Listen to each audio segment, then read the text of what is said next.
Hi മക്കളെ, +1 കെമിസ്ട്രിയിൽ വളരെ important ആയിട്ടുള്ള വെയിറ്റേജ് വളരെ കൂടുതലായിട്ടുള്ള ഒരു ചാപ്റ്ററാണ് തെർമോഡൈനാമിക്സ്. ഇതിൽ ഒരുപാട് പുതിയ ടോപ്പിക്സ് പഠിക്കാറുണ്ട്. ഒരുപാട് ന്യൂമറിക്കൽസ് എക്സാമിന് ചോദിക്കുന്ന ഒരു ചാപ്റ്ററാണിത്. അതിനാൽ തന്നെ ഇന്ന് നമ്മൾ ഡിസ്കസ് ചെയ്യാൻ പോകുന്നത് ഗിബ്സ് എനർജിയും സ്പോണ്ടേനിറ്റിയും. ഈ ഒരു ഭാഗത്ത് നിന്ന് ന്യൂമറിക്കൽ പ്രോബ്ലംസ് എങ്ങനെയാണ് ചോദിക്കുക, എങ്ങനെയാണ് ചെയ്യേണ്ടത് എന്നുള്ളതാണ്.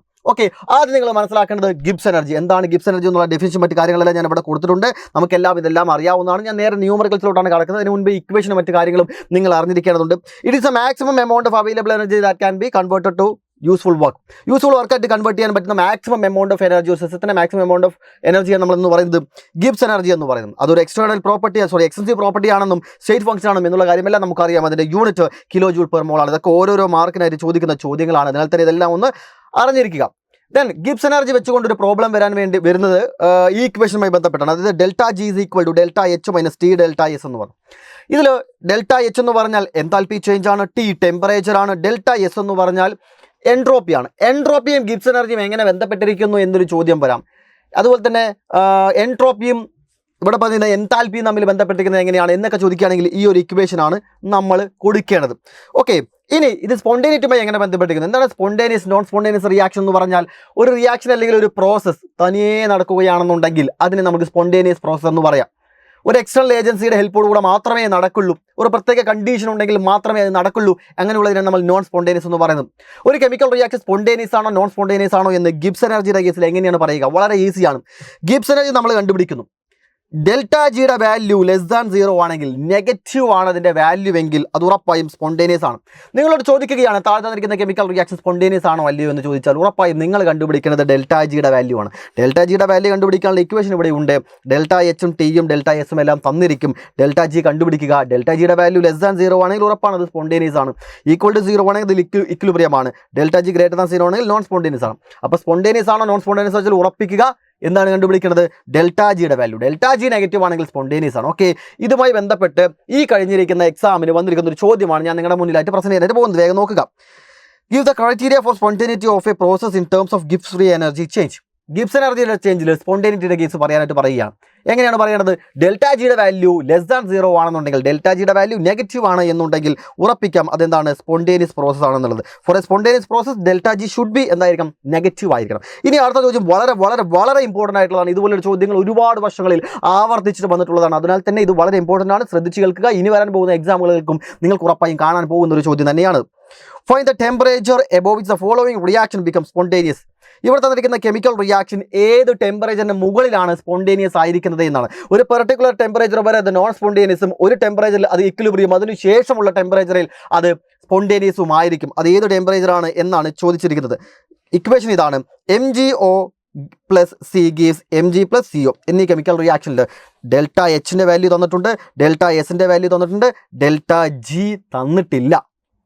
പക്ഷേ ഏത് ടെമ്പറേച്ചറിന് മുകളിലാണ് സ്പോണ്ടേനിയസ് ആണ് എല്ലാം കണ്ടുപിടിക്കാൻ വേണ്ടി നിങ്ങൾ ചെയ്യേണ്ട ഇക്വേഷൻ, അല്ലെങ്കിൽ നിങ്ങൾ പരിഗണിക്കേണ്ട അല്ലെങ്കിൽ കൺസിഡർ ചെയ്യേണ്ട ഇക്വേഷൻ എന്ന് പറയുന്നത് ഇത് തന്നെയാണ്. നമ്മൾ നേരത്തെ പഠിച്ചത് തന്നെയാണ്.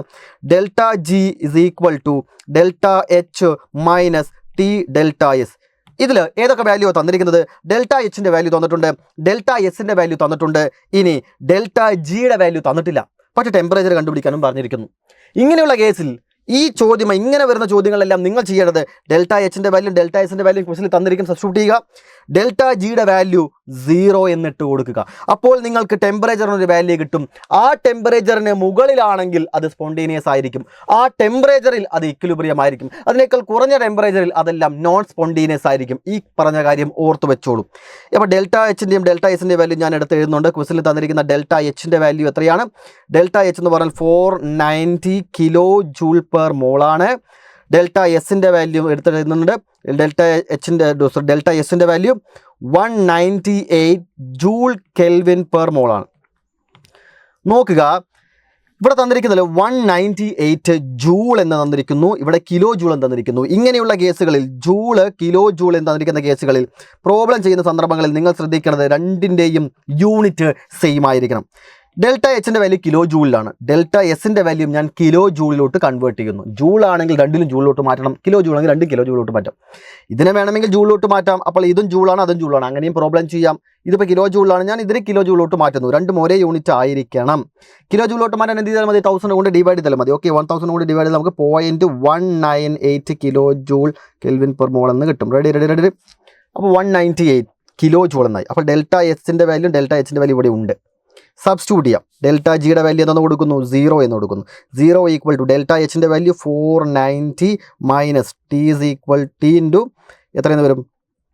അല്ലെങ്കിൽ ഇവിടെ തന്നെ ഞാൻ ഇക്വേഷൻ എന്താണ് വരിക എന്നുള്ള കാര്യം നിങ്ങൾക്ക് കാണിച്ചു തരാം. ഓക്കെ, ഇതിന് 0 ഇട്ട് കൊടുക്കുന്നു. Delta H minus T delta S. Okay, ഇതിൽ നെഗറ്റീവ് ടി ഡെൽറ്റ എസിന് ഞാൻ ഇങ്ങോട്ടേക്ക് എടുക്കുകയാണ്. അപ്പോൾ T delta S is equal to delta H എന്ന് വരും. ക്ലിയർ? ഇതിൽ നമുക്ക് ടെമ്പറേച്ചറാണ് കണ്ടുപിടിക്കുന്നത്. Temperature is equal to delta H divided by delta S. Delta എച്ചിൻ്റെ വാല്യൂം അറിയാം, ഡെൽറ്റ എസിൻ്റെ വാല്യൂം അറിയാം, നമുക്ക് ടിയുടെ വാല്യൂ കണ്ടുപിടിക്കാവുന്നതേ ഉള്ളൂ. അതിനാൽ തന്നെ ഞാൻ എടുക്കുന്നുണ്ട് T is equal to delta എച്ചിൻ്റെ വാല്യൂ 490 ഡിവൈഡഡ് ബൈ ഡെൽറ്റ എസിൻ്റെ വാല്യൂ 0.198. ടെമ്പറേച്ചറിൻ്റെ വാല്യൂ നമുക്ക് കിട്ടുക 2474.74 കെൽവിൻ എന്നാണ്. മനസ്സിലാക്കേണ്ടത് ഈ ടെമ്പറേച്ചറിൽ അത് ഇക്വിലിബ്രിയം ആയിരിക്കും. ഇതിനേക്കാൾ കൂടിയ ടെമ്പറേച്ചറിൽ അതെന്തായിരിക്കും? സ്പോണ്ടേനിയസ് ആയിരിക്കും. ഓക്കെ, അപ്പോൾ നമ്മൾ എഴുതുന്നു temperature above 2474.74 Kelvin, this reaction becomes spontaneous. Ready? ഈ ടെമ്പറേച്ചർ ഇക്വിലിബ്രിയമാണ്. ഇതിനേക്കാൾ കൂടിയ ടെമ്പറേച്ചറിൽ അത് സ്പോണ്ടേനിയസ് ആയിരിക്കും, ഇതിനേക്കാൾ കുറഞ്ഞ ടെമ്പറേച്ചറിൽ അത് നോൺ സ്പോണ്ടേനിയസ് ആയിരിക്കും. ഇങ്ങനെയാണ് അത് കണ്ടുപിടിക്കേണ്ടത്. അപ്പോൾ ഇതുമായി ബന്ധപ്പെട്ട മുഴുവൻ കാര്യങ്ങളും എൻ്റെ മക്കൾക്ക് വളരെ ഈസിയായിട്ട് മനസ്സിലായി വിചാരിക്കുന്നു. കൂടുതൽ കണ്ടന്റ് വീഡിയോസിനായിട്ടും ഇതിലുള്ള പ്രോബ്ലം വീഡിയോസിനായിട്ടും ഒരുപാട് ട്രിക്സും ടിപ്സുമായിട്ട് നമ്മുടെ ചാനൽ ഒന്ന് എപ്പോഴും ഫോളോ ചെയ്യുക.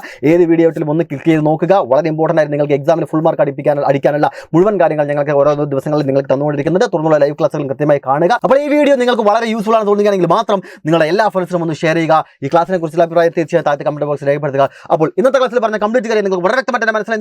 എന്ത് ഡൗട്ട്സും ഞാൻ ഷെയർ വീണ്ടും അടുത്ത ക്ലാസ് ടോപ്പിക്ക് വരാം. Thank you.